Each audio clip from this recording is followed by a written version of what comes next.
Hi, Pisces. Welcome to your 2019 energy forecast. I am Princess India. If you were new, welcome. If you're an old subscriber, you know I love your face. But you guys are going to have to excuse me because my voice is not at 100 because I have literally been talking all day, but what's new, right? Next, I have to ask Pisces, how on earth did you let Taurians pass you guys up on the totem pole reviews? What's going on? I think that's the first time that's ever happened, Pisces. What's going on in America? It's holiday time. I guess I'll give you a pass. But anywho, so for your energy forecast for the year, we're going to look at a central energy god. It sounds like my voice is so like croaky and frog-like. But anyway, we're going to look at your energy for the year. We're going to look at any catalytic challenges, so energies that spirit may be using as a catalyst for you. We're going to look at subconscious influences as well as the things that are rising to you all's awareness for the year. And I think I just got an eyelash in my eye. Perfect. Excuse my creepy face. Okay, I think I'm good. So we're going to ask Spirit to give us clear and direct guidance for my Pisceans for 2019. Please, Spirit, I ask you to give me the ability to interpret these messages for Pisces. I also ask that anything in their highest good and to assist them in their overall evolution and growth, I ask that that be revealed in this reading. Anything that will empower them, give them hope and optimism for the year ahead. And I thank you in advance, Spirit. Yes. Clear and direct guidance for my Piscean peeps. And what's not or whatever.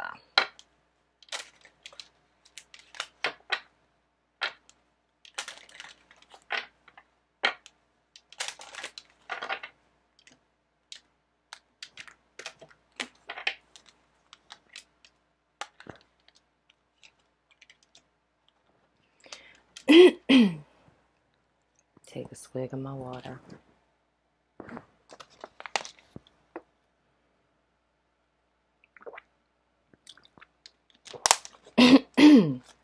I know I'm a human being, but I just get so angry when my body doesn't do what I ask it to do when I ask it to do it. But anyway, it's neither here nor there. So, overall energy for the year, beautiful. We have the Nurture card, which is the Empress. Catalyst, ooh, the Magician or Manifest. So freaking beautiful. Already, I'm seeing it's manifesting your abundance, Pisces, because in so many ways,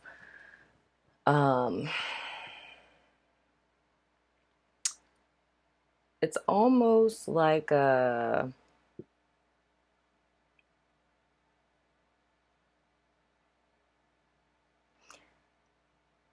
I don't know how to say that. It's like it's humility, but it's like a naive humility in the sense that you guys are so,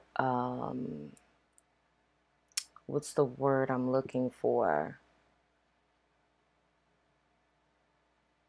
It's almost as if you cater to others so much. You're accommodating. That's the word. You guys are so accommodating to your friends, family members, co-workers, those around you, which is a beautiful thing. And it's never, talking yourself up or putting yourself in the way. It's almost as if you guys will step aside to allow everyone else to shine. I feel like this year is your year to shine. The reason why you're able to contribute to the growth in the process and the excelling of those around you is because you are the well from which they drink, if that makes sense. So you guys are that driving force, the life-giving force that's breathing life and motivation and confidence into everyone around you. But the challenge this year is to internalize that and to not feel guilty for it, right? So the biggest challenge is for you guys to manifest your own reality. seeing the Empress is how you guys are existing in an energetic space. So the Empress energy is the frequency that you guys are vibrating at all day long. And everybody else knows that that's the reason why they come into your well, you know, because you ain't running out of water, because you are abundance, right? But the thing is almost feeling as if, or having the misconception that that is your purpose in life. And granted, that is a role that you play. It's a role that you enjoy playing. But I think the thing that feels more uncomfortable for you is to step out of that supportive role and to step into the proverbial CEO role, right? Being the person who is, you know, the shot caller, being the person who's in the forefront, being the person who is expressing their ideas with full-on confidence. Every single vision and dream that you've ever thought of that you've somehow convinced yourself would never come to pass, or just wasn't for you, or, thank you, Spirit, living vicariously through others. It's on a core level, having given up on oneself and their dreams and feeling that it just wasn't for you. So the way that you supplement for dreams that you've decided deep down will never come to pass, you pour into others to see them excel. And it's not a jealousy type of thing. It's just having given up on it ever being you, but feeling, well, if it's not going to happen for me, the least that I can do is pour into this person. But the false belief in all of this is that's a lie. It can still very well happen for you, regardless of what your age or circumstances are. If Spirit put a vision in your heart to the point where it's what you bleed for, even if you don't know what it is, if it's just desiring for your thing, that thing that you do, that thing that you've known for and you've settled for it being that, you know, well, for everyone else. But it's so much more than that. You playing that supportive role with that spiritual gift of mercy and nurturing, there's a framework for that you're going to be stepping into this year, right?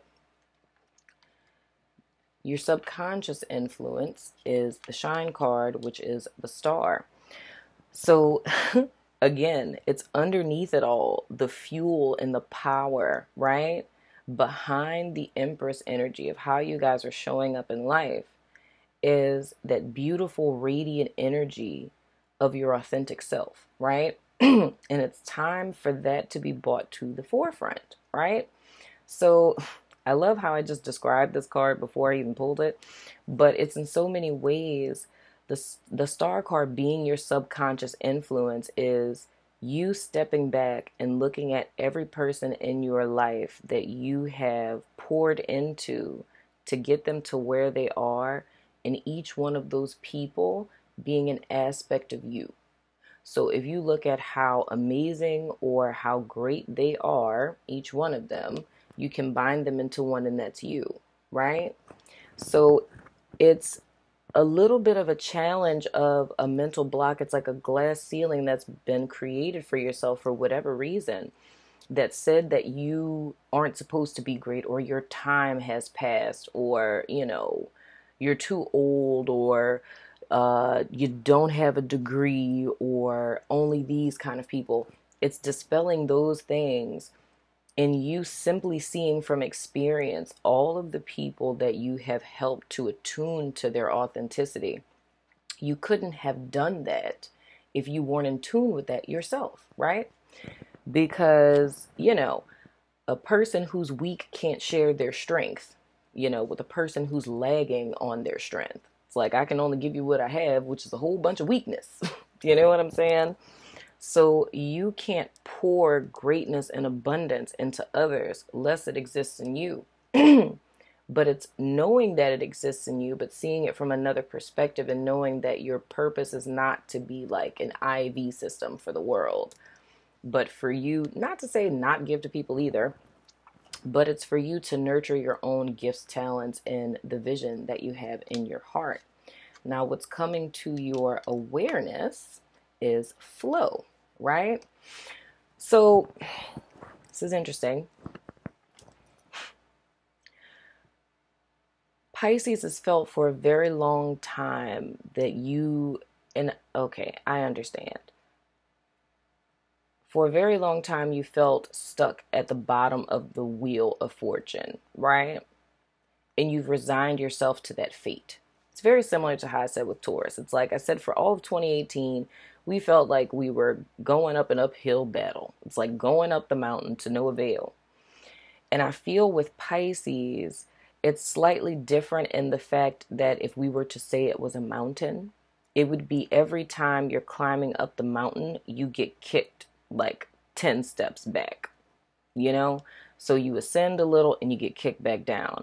And eventually it comes to the point where it's like, okay, every time I try to ascend, I'm kicked back down, so I must belong down here, right? But of course, like I say, with everything that we encounter in our lives, all of the challenges, it's not for us to attune to a lower vibrational truth or belief about the self, right?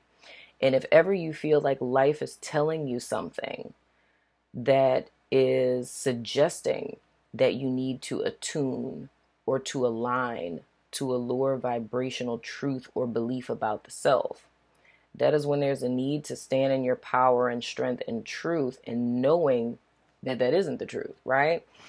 Your purpose in life, or the message that spirit is trying to send you, has never been and will never be one of a low vibration, right? Because it's knowing the truth of who you are, right? On a soul level. So it's never going to be, being stuck at the bottom of the wheel, and that being a message that spirit is trying to tell you that, you don't deserve greatness. You deserve to birth greatness in others, but not in you. That isn't what spirit is trying to tell you, right?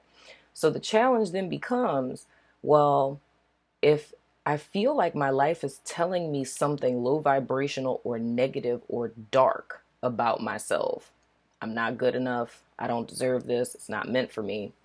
If I know that that's not true, that the author of the universe could be telling me that I'm worthless, or, I don't deserve greatness, so on and so forth, whatever the false core belief may be, then what's another perception that I can gain on this?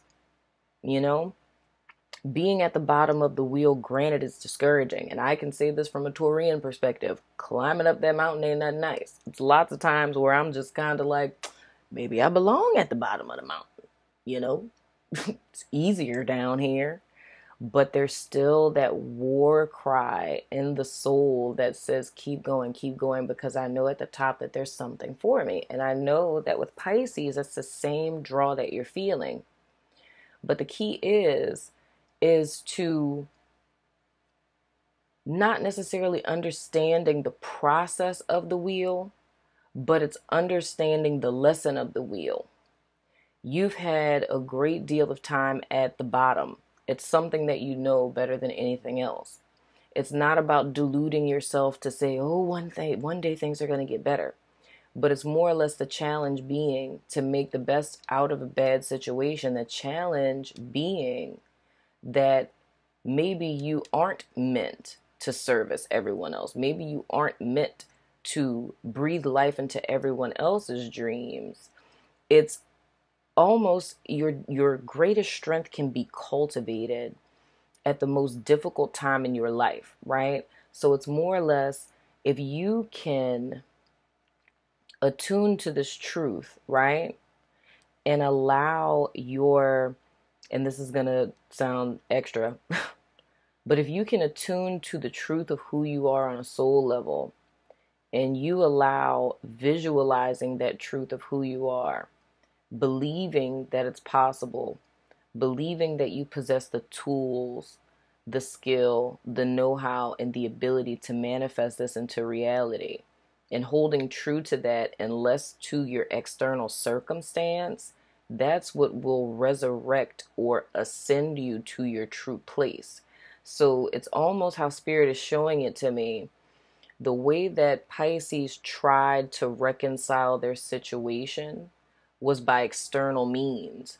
It was by every time you were kicked down the mountain, It was external steps, going to college, getting a degree, or going to, that course or whatever the case may be, or getting the partner, whatever. It was looking for an external means to validate the inner state. You started to doubt the inner state because the external means never aligned with what it is you knew yourself to be at one point in time.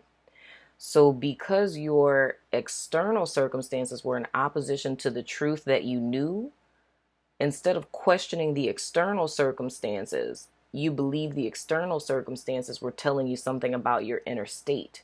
So at one point in time, you guys saw or believed you were the Empress, even if it's as far back as childhood.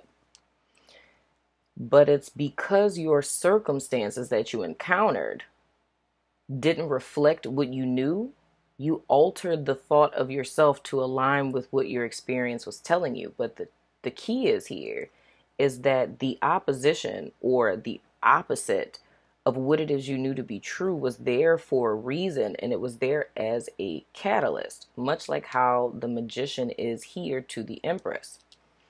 So as opposed to looking to the external to validate the internal, it's now looking to the internal to validate the external. And I know that sounds kind of crazy, but the key is it's bringing what's in out instead of in a way.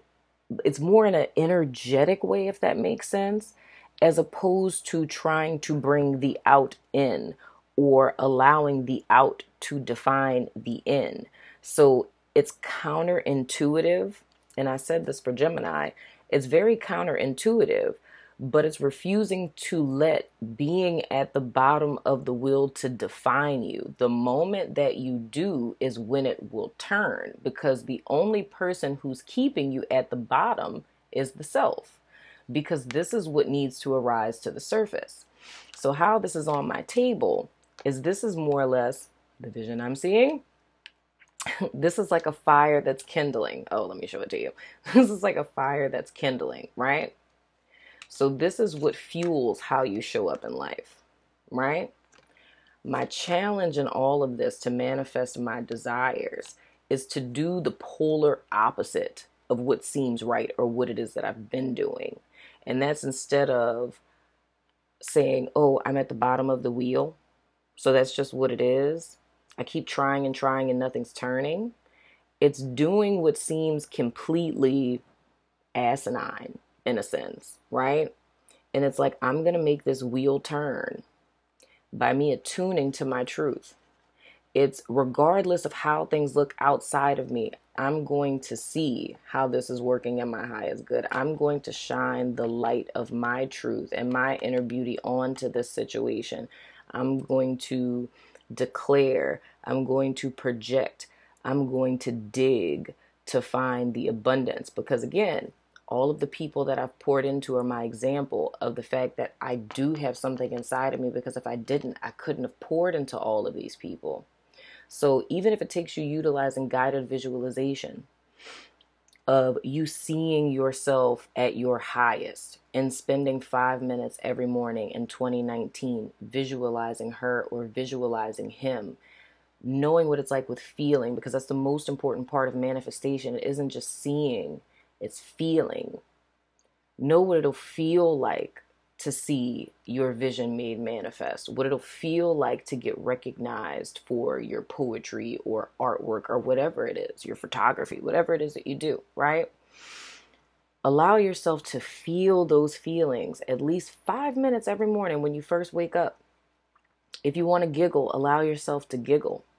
That's the true power of manifestation. It's not in thinking it. It's not in saying it. It's in the feelings, the energy in motion, right? The more that you feel it, the more real that it becomes. The more real that it becomes in an energetic sense, the more it starts to manifest in matter, the more that you start to draw things to you, the more that you start to turn the wheel upright. And suddenly when you look, everything that you know to be true in your energetic space is now manifest in your external world. See that right there? Just taught you some little magi tricks there and things and what's not or whatever. But now I'm going to pull you guys meditative mantra for the year. I'm sure this is going to be extremely interesting. After that overall read. Do I look tired? I love how I just get super vain when I'm doing Pisces reading. It's like suddenly anything that was wrong, I'm like, let me check myself out in the camera. Y'all don't judge me for it though, and I love that. Love you, Pisces. My mom and my bestie are Pisces. I really love y'all. Okay, Spirit, let me get a meditative mantra for my Pisceans for 2019, please, Spirit. And I would say you guys could totally write this down, because I've been saying to everyone, I really do feel some of them are very existential and you might need to write it down. Everyone's gotten pretty clear to the point, ones that are in tune with the reading. But I do feel like these will continuously unfold for you. So I would say write it down, read it a couple of times, and just kind of sit in silence with Spirit and see what additional messages that Spirit has for you coming into the year. This would be a good thing to say at midnight, you know? Your little midnight meditation for the new year. All right, Spirit, what guidance do you have for Pisces for 2019, Spirit? Whoa. That was quick. It is when the going gets tough that you so often forget who you are. Dog, these are so creepy. Princess moment. Let me start over. It is when the going gets tough that you so often forget who you are. And the tools I have given you for creating the life that you would choose. Let me read that again. It is when the going gets tough that you so often forget who you are and the tools I have given you for creating the life that you would choose. Oh my gosh. Pisces, these cards have spirit in them. I'm just convinced. Never allow your external experience to determine who you are, because you are life force energy, right? You are infinite, right? Energy cannot be created or destroyed. Therefore, you have been, since the foundation of the world was laid. When we talk about the 3D realm, the 3D realm is merely a byproduct of what is in the spiritual realm. So everything here, and I've said this before, everything in the 3D realm is dying or it's dead. From the moment that you're born, you begin to die. It now becomes a countdown to the day that you die, right? That your physical body dies and you go back to the all, right? Your authentic state, so to speak. Never allow something that is dying or dead to tell you, life, who you are, because you are who commands what is or is not in this realm, right? Because you have the power to do so. You have the authority to do so. But it's a need to reattune to that knowledge, that truth, right? It's to remember. Know what I'm saying? But I love your face, Pisces. And I hope you enjoyed your reading. You guys, January general energies are coming up as soon as I finish all of the signs. But until then, I love your face. Deuces.